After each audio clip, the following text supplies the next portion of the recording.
Hello, everybody. Welcome to another segment of Barely Inbounds. Hey, Dave, how are you doing? Sal, you look like you're out of bounds someplace. Where the heck are you? Well, you see that down there? That's called Jackson Hole, Wyoming.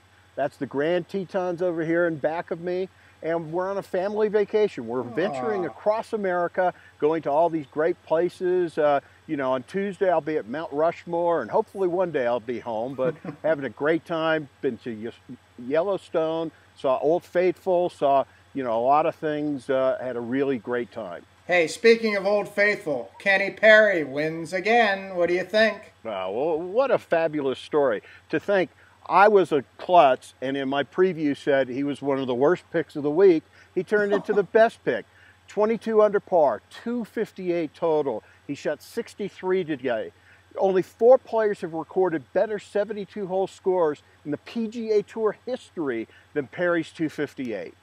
How about this guy? I mean, I was touting Michael Sim as the hottest player for a while, but look at this guy. 5 times he's won in just over a year. The most of any other More than player on Tiger. tour. No one has won more than him. Just a 12 fabulous. top tens during that time too. The guy's on fire, man, and almost won the Masters. And it was kind of cool. He said, "Hey, what Masters hangover? He's back." Well, you know what? The thing is it's just fabulous what he's done. He's got 14 career PGA Tour wins. He's had 11 of them since turning 40. And he's just really shown us a lot on this whole thing, on being able to play not only at his age, but he just dominated this week. Hey, He but had before we move on to our next topic, I do have to say somebody else who showed me a lot. Lucas Glover tying for 11th with he shot 365s after everything he's gone through with that miraculous victory at the Open.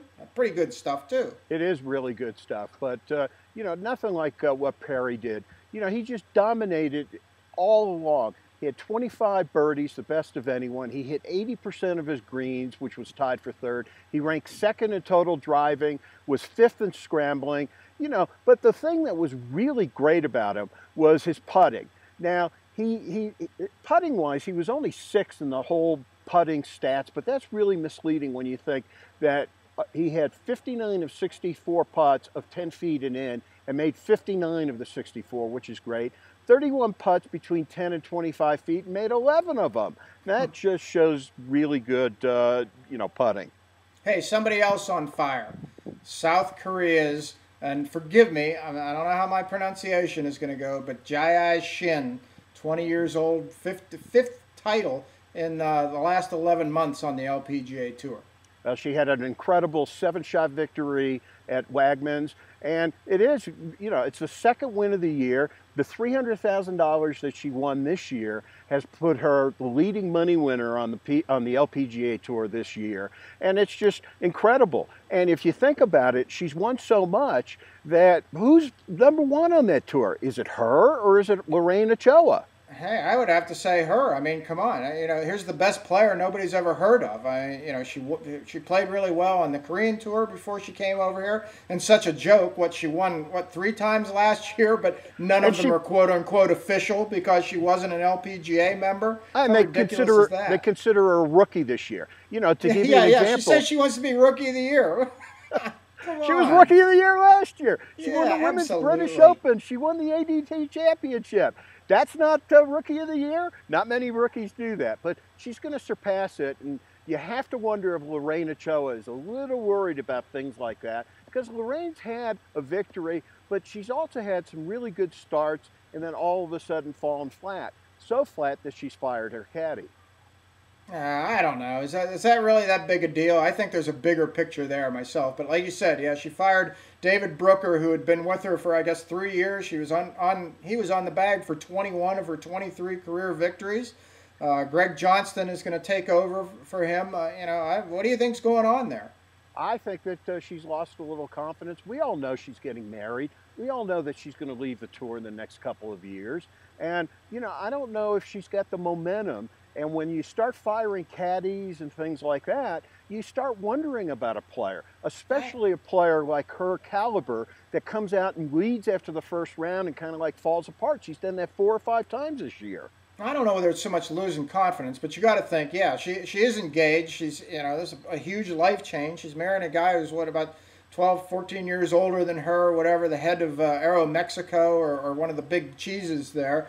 A lot of things going on. I got to believe she probably has a little bit different inner circle going on now, and you wonder where she's getting her advice from. But, I don't know. Is it that big a deal to get rid of your caddy? I mean, she's the one who's hitting the shots, not him. I think it's a big deal because of the fact that she's lost confidence in him. We're going to find out. She's playing in the Jamie Farr, and then the biggest tournament of the year for the women is the U.S. Women's Open is the week after. So, we'll find out what the whole deal is and things like that.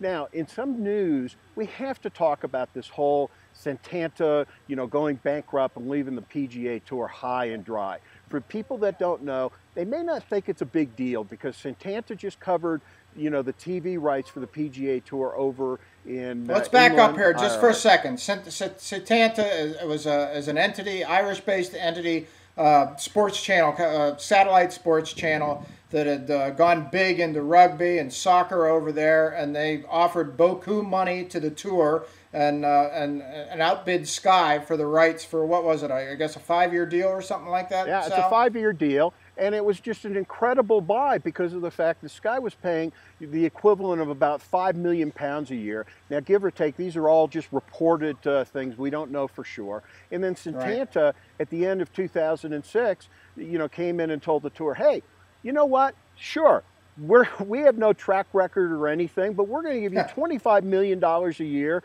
for 5 years to do this. So will you come and take it and go with us? And the PGA Tour did wouldn't? It. Who wouldn't? You know what? But, but it's silly money. I mean, this whole Setanta thing, somebody didn't do their homework there because they don't understand. They don't have any of the 4 majors on there. They're getting PGA Tour events. How many of the events even have Tiger Woods? Well, they don't. If you don't have Tiger Woods, you got have the nothing. World Golf Championships. That's what I work for Sky, so I know these people and what they did for the PGA Tour. They really brought the PGA Tour into the forefront. Now, you know what? We could say that it's greed on the PGA Tour's part, but look at what happened with NFL back in the early 90s when they went with Fox. It's the same scenario. A brand new entity that wanted to be big. They went and gave a lot of money, pushed out NBC or CBS back then, but they came through in the end, and they really brought the ratings. They really brought the money into the NFL. But Setanta didn't do that, and I just have to wonder, is this the first volley? Because 2012, the PGA Tour contracts are up with NBC and CBS. They're already a little, talk about they're unhappy. Well, I mean, it's definitely a sign of the future, I think. Hey, there's a reason why they signed with the Golf Channel for 15 years, okay? Because, Comcast is at the forefront of a lot of this digital stuff. I mean, people don't know what's going on at golfchannel.com. I mean, there used to be like 15 people working there a year and a half ago, and now there's like close to 200 or whatever. They are positioning themselves at some point that, the PGA Tour is going to be pay-per-view or however you want to do it. If you don't have a Golf Channel subscription, you're going to be able to get select events or whatever via, on your TV via the Golf Channel. I mean, that's just the future. It's a niche sport, and I'll give the PGA Tour credit that they're kind of crafty to see this coming down the road, but they've got some issues in the ensuing maybe 4 or 5 years. Yeah. Well, we have to quickly mention that the PGA of America did re-sign their cable deal with TNT, and they could have gotten a lot of money from ESPN. They went for loyalty and what TNT has done with with the website, which has really helped PGA of America.